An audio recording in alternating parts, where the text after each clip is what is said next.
Alors depuis le début de cette formation, j'ai beaucoup travaillé. Je vous ai montré les différentes fonctions du synthétiseur et les concepts principaux sur le mini brut d'Arturia.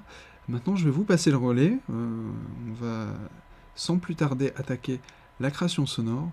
Et pour ce faire, on va utiliser un synthétiseur logiciel qui s'appelle Massive, qui est donc un synthétiseur soustractif, d'une société qui s'appelle Native Instruments, qui produit un grand nombre de plugins audio de bonne qualité en synthèse notamment, et des effets aussi. Donc vous allez pouvoir en télécharger une version de démo sur le lien qui va s'afficher sur votre écran. Donc une fois que vous avez installé la démo de Massive, vous allez pouvoir ouvrir la version standalone, puisque vous pouvez aussi installer la version VST et version AU aussi, ou RTS, suivant votre séquenceur audio favori. Pour ma part, j'ai installé la version standalone et la version VST que je vais utiliser dans Ableton Live un petit peu plus tard. Donc, une fois que vous l'avez installé, ouvrez la version standalone, et donc vous devez vous retrouver avec cette fenêtre ici. On va commencer simplement par essayer d'identifier les différents éléments que nous connaissons dans un synthétiseur pour faire le lien entre le synthétiseur physique et le synthétiseur virtuel. Alors, on peut déjà repérer sur la gauche, ici OSC, qui correspond quand même à une abréviation d'oscillateur. Il se trouve que j'en ai 1, 2, 3, un quatrième qui s'appelle Modulation Oscillator, donc peut-être qu'il ne va pas faire du signal audio, mais du signal de modulation comme son nom semble l'indiquer. On y reviendra plus tard. Ce que je veux que vous repériez pour le moment, et qui va vous servir pour le premier TP qui va suivre, ce sont les oscillateurs qui se trouvent ici, que je peux désactiver à l'aide de la petite diode ici, le petit interrupteur en haut à gauche de chaque module oscillateur. Ensuite, je veux que vous repériez la section filtre qui se trouve ici. J'ai deux filtres, pour le moment on va en utiliser qu'un, donc on va pouvoir désactiver le deuxième. Notez que pour l'oscillateur, le choix de la forme d'onde s'effectue ici avec ce menu déroulant. On va pouvoir sélectionner un grand nombre de formes d'ondes différentes, mais les plus basiques et les plus communes qu'on va utiliser se trouveront ici en général dans la colonne basique. Les 5-6 premières couvriront la majeure partie de nos besoins. Pour ce qui est des filtres, la sélection va s'effectuer dans le menu déroulant de la section filtre. Donc ici, Known signifie qu'il n'y a pas de filtre sélectionné, donc je peux aller en sélectionner. On voit des noms qui nous sont familiers pour certains, Low Pass, donc filtre passe bas, dont on a déjà parlé tout à l'heure, qui amortit les aigus à partir de la fréquence de coupure.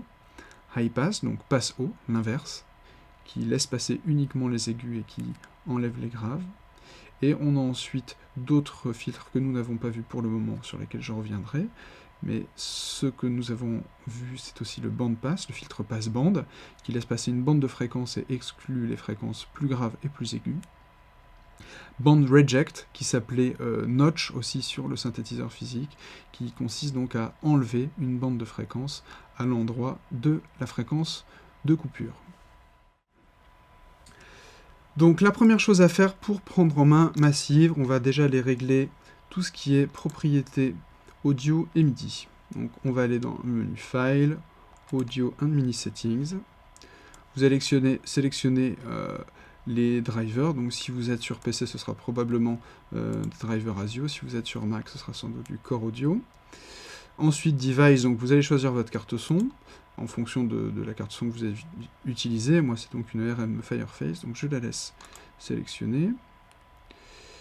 Le reste, vous n'avez pas besoin d'y toucher pour le moment. Le routing, le MIDI. Et donc ici dans la section MIDI, si vous avez un clavier maître branché sur votre ordinateur, c'est ici que vous allez pouvoir l'activer en cliquant sur le petit off. Ici vous mettez on. Et donc à partir de ce moment-là, les entrées MIDI vont être prises en compte pour le contrôle de Massive. Quand c'est fait, vous cliquez sur OK. On a donc trois vues principales. La première sur laquelle nous nous trouvons actuellement, c'est la vue synthétiseur, sur laquelle on a tous les composants sur lesquels on va pouvoir paramétrer notre son. On a ensuite une vue attribut qui permet pour le patch en cours de définir notre patch afin de le retrouver plus facilement par la suite dans la troisième partie qui est la partie browser,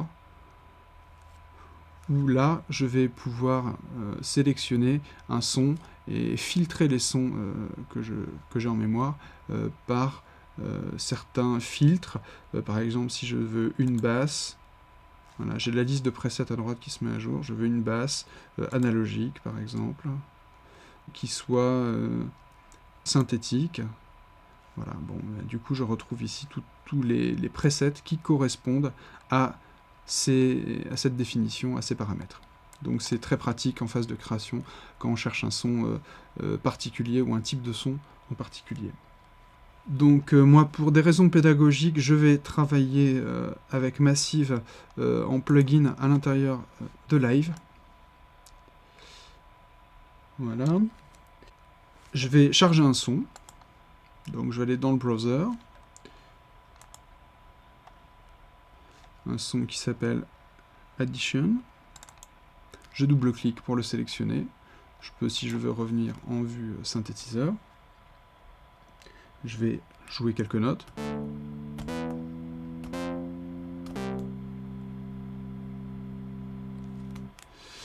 Voilà.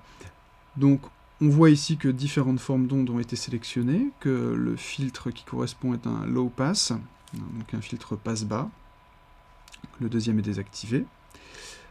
Que vous dire d'autre pour que vous soyez à l'aise avec la prise en main de Massive? Oui, je vais vous présenter les autres parties. On a au milieu ici tout ce qui va nous permettre de contrôler le signal de modulation, c'est-à-dire je vais avoir des enveloppes que je vais pouvoir paramétrer, elles sont au nombre de 4, ensuite j'ai des LFO, et ensuite j'ai d'autres modules dont on parlera plus tard, le module Step Séquenceur et le module Perf, pour performance. J'ai également une section effets qui se trouve là, FX1, FX2, donc je peux avoir 2 effets.